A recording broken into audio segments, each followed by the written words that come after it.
안녕하세요. 웅덩이 매매법 레버리지 ETF 장기 투자자 디벨로몽입니다. 오늘도 계좌 먼저 공개하고 시작합니다. 미국 직투 계좌의 수익률은 59%로 내려왔으며 어느새 1억 500만 원으로 수익이 내려왔습니다. 이번 조정장에서 1억 수익이 일시적으로 깨질 것으로 생각되는 상황입니다. 국내 계좌 역시 55% 수익률과 650만 원 수익 중인 상황이죠. 여기에 두 번째 계좌 수익과 환차익, 비트코인 1000만 원 수익까지 현재 총 1억 6, 7천만 원 정도로 수익이 떨어진 상황입니다. 여러분, 저 역시 이번 조정장을 만나면서 제 소중한 수익금 6천만 원 정도 사라진 모습을 여러분이 확인할 수 있습니다. 1억 4천만 원 수익까지 올라갔던 미국 직투 계좌는 어느새 1억까지 떨어진 모습을 볼 수 있죠. 그러나 이건 투자자에게 있어 너무나도 당연한 현상이라는 겁니다. 또한 이는 반대로 생각하면 최적의 매수 타이밍이라는 것이죠. 이게 바로 존 템플턴이 말한 최적의 매수 타이밍은 시장의 피가 낭자할 때다. 설령 그것이 당신의 피일지라도 말이다. 라는 명언과 연결되는 겁니다. 또한 제 계좌는 더 하락할 것으로 보입니다.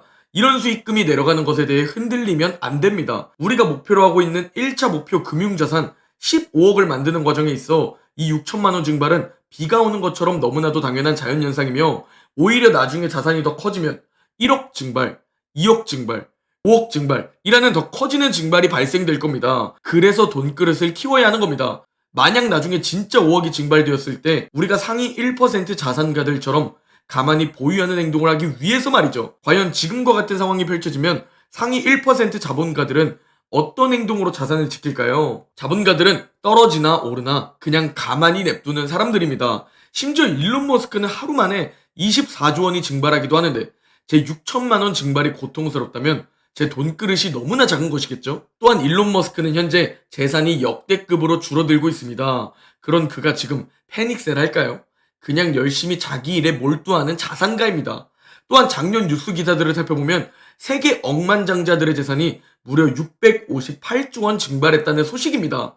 즉 현재 우리들의 계좌 증발은 너무나도 자연스러운 현상이라는 것이며 오히려 우리도 자본가가 되기 위한 그 과정을 함께 겪고 있다라고 보시면 됩니다. 반대로 지금 아예 투자를 안 하고 있는 사람들은 자산이 증발하는 일이 없겠죠? 그러면 우리는 이들을 부러워야 할까요? 재산을 잃지 않았으니까? 아닙니다. 자본주의 사회에서는 아이러니하게도 아무 리스크도 지지 않는 행동이 가장 큰 리스크를 가진 행동이라는 겁니다. 상위 1%들은 모두 리스크를 가진 상태로 부동산이나 주식과 같은 자본을 소유한 사람들이며 리스크를 가진 상태로 월급을 받지 않고 사업을 하는 사람들입니다. 즉 우리는 지금 이 조정장을 겪는 것에 대해 노페인 노게인을 생각하면 좋을 것 같습니다. 고통 없이는 얻는 것도 없다는 것이죠. 자, 잡설이 좀 길었는데요. 어제 미국 증시를 살펴보면 장 초반 상승하다가 급락하는 모습입니다. 어제 오랜만에 제가 장 시작하고 매수해서 난 왜 이렇게 운이 좋지?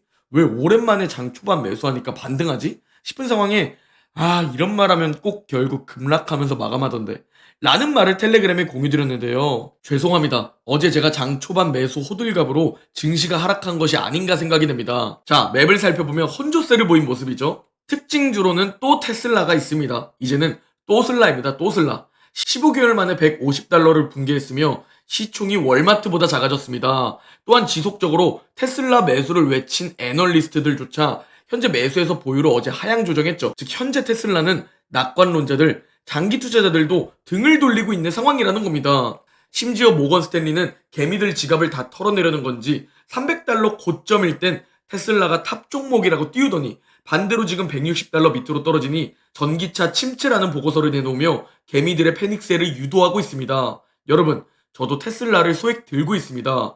그리고 개인적으로 이럴 때 분할 매수를 좀 해야 하지 않나 라는 생각을 조심스레 가지고 있습니다. 넷플릭스와 메타 폭락대를 생각해보면 장기적으로 봤을 때 테슬라 역시 결국 올라가지 않을까, 그리고 지금이 웅덩이 기회 그 어딘가가 아닐까 라는 생각을 조심스레 가지고 있습니다. 자, 어제 시장을 급락시킨 요인은 바로 국채금리의 급등으로 보입니다. 제가 최근 국채금리와 달러가 하락하면서 긍정적인 자료라고 어제 공유드렸는데 다시 상승하는 모습을 보이고 있습니다. 이는 일시적인 하락이 될 가능성이 있고 다시 상승을 시작하게 될 경우 자산시장에는 조정 핑계로 작용하게 되겠죠. 국채금리가 왜 또 상승하나 보니 어제 발표된 실업수당 청구 건수가 예상보다 잘 발표가 되며 여전히 고용은 튼튼하다 라는 것으로 해석되고, 이는 연준이 고용이 아닌 물가에 더 집중할 수 있게 해줍니다. 또한 경제와 소비 역시 탄탄해지며 인플레이션 둔화의 악재로 연결되죠. 거기에 연준위원들의 매파적 발언이 또 쏟아졌는데요. 존 윌리엄스 연은총재는 나는 결국엔 인하를 하겠지만 기준금리 인하가 시급하지는 않다고 생각한다. 금리 인하 시점이나 횟수는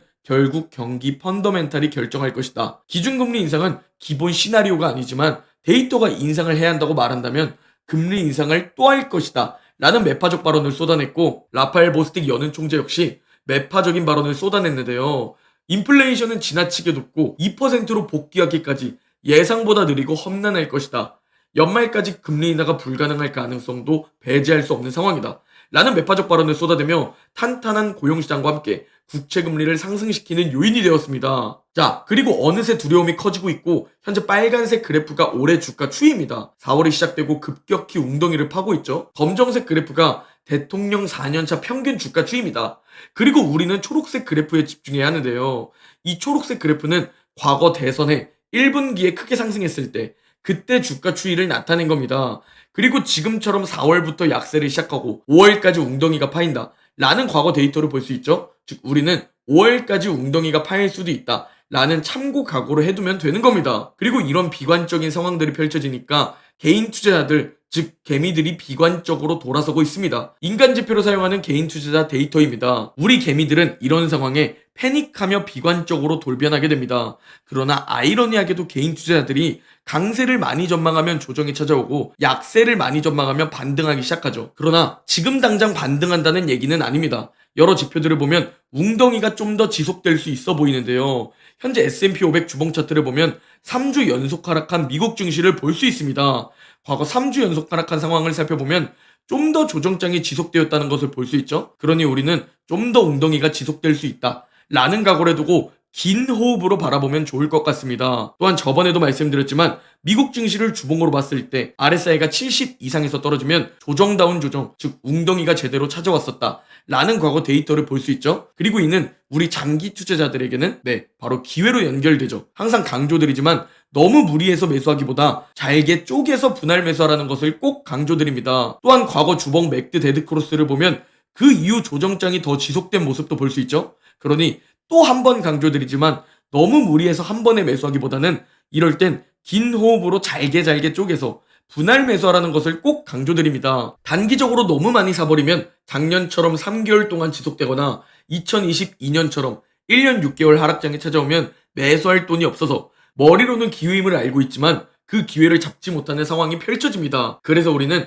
짧은 시간 동안 숨 참고 뛰는 100m 단거리 전력 질주가 아니라 이 웅덩이 기간을 긴 호흡으로 바라보는 장기 투자자가 되어야 합니다. 그래야 마음이 편하고 그래야 이 웅덩이가 기회로 보이며 그래야 오래 지속할 수 있기 때문입니다. 우리는 멀리 바라보고 투자하는 장기 투자자들인데 행동은 단거리 선수들처럼 달리면 되나요? 아니죠. 우리는 마라톤 선수처럼 호흡하면서 일정한 페이스를 가지고 5줄 웅줍 원칙을 지켜나가면 되는 겁니다.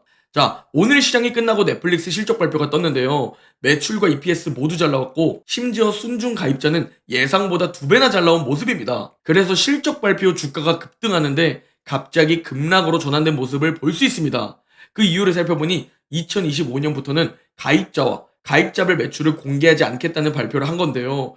이에 대해 제 개인적인 생각을 공유드리자면 광고 요금제도 하고 있고 계정 공유도 금지하며 가입자가 다시 늘었는데 이 효과가 이제 슬슬 미비해지는 게 아닐까. 그리고 이걸 내부에서만 먼저 캐치하고 찔리는 것이 있기 때문에 비공개하는 게 아닐까 라는 생각을 가지고 있습니다. 과거 넷플릭스의 폭락이 두려워서 이런 조치를 하는 게 아닐까라는 생각을 조심스레 해보고 있습니다. 그리고 공포지수는 여전히 34에 위치해 있고 우리는 이 상황에 웅덩이 매매법 2차 매수 타이밍 4일차 분할 매수를 하고 있습니다. 다들 웅줍 잘하고 계시죠? 또한 반도체 두배 USD가 드디어 2차 매수 타이밍에 닿았습니다. 그동안 반도체에 관심이 있었던 분들은 5일 동안 분할 매수하시면 되며 항상 지겹도록 강조드리지만 이런 조정장에서는 잘게 쪼개서 분할 매수하셔라 라는 부분 꼭 기억하시기 바랍니다. 여러분 결국 또 언제 그랬냐는 듯 올라가게 되어 있습니다.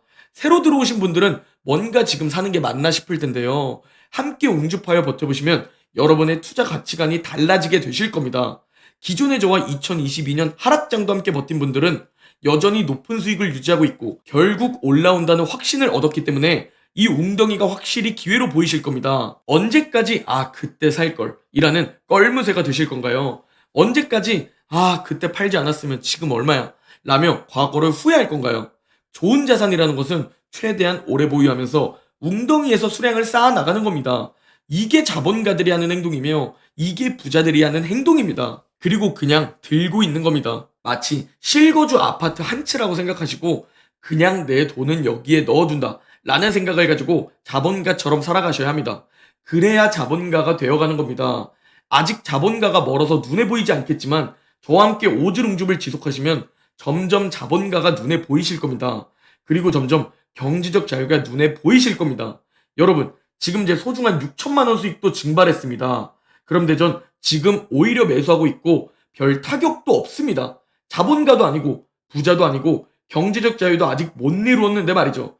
자본가가 되어가는 과정 속에서 마인드만큼은 확실히 장착된 것 같습니다. 나머지는 시간이 해결해 주겠죠? 함께 가시죠. 제가 끝까지 동행하겠습니다. 그리고 마지막으로 제 유튜브 멤버십에서는 제 실시간 매수와 매도 포지션을 공유드리고 있습니다. 비트코인 역시 5천만 원대부터 멤버십 분들과 함께 웅줍을 시작했으며 미국 주식은 뭐 말할 것도 없죠. 정말 많은 분들이 함께 자산을 불리고 있습니다. 또한 제가 선정한 중요한 리포트와 제가 결제하고 보는 미국 주식 자료들, 비트코인 자료, 투자 자료 중 엑기스만 정리해서 공유를 드리고 있습니다. 정말 그 어떤 곳보다 최고의 퀄리티라 자부합니다. 관심 있으신 분들은 제 유튜브 채널 들어오셔서 가입 버튼 누르고 가입해 주시거나 영상 더보기나 고정 댓글에 가입 링크 기재해 둘 테니 클릭하셔서 가입해 주시면 후회 없으실 겁니다. 오늘 영상은 여기까지입니다. 제 영상이 도움이 되셨다면 구독, 좋아요, 알림 설정 부탁드립니다. 그럼 내일 영상에서 뵙겠습니다.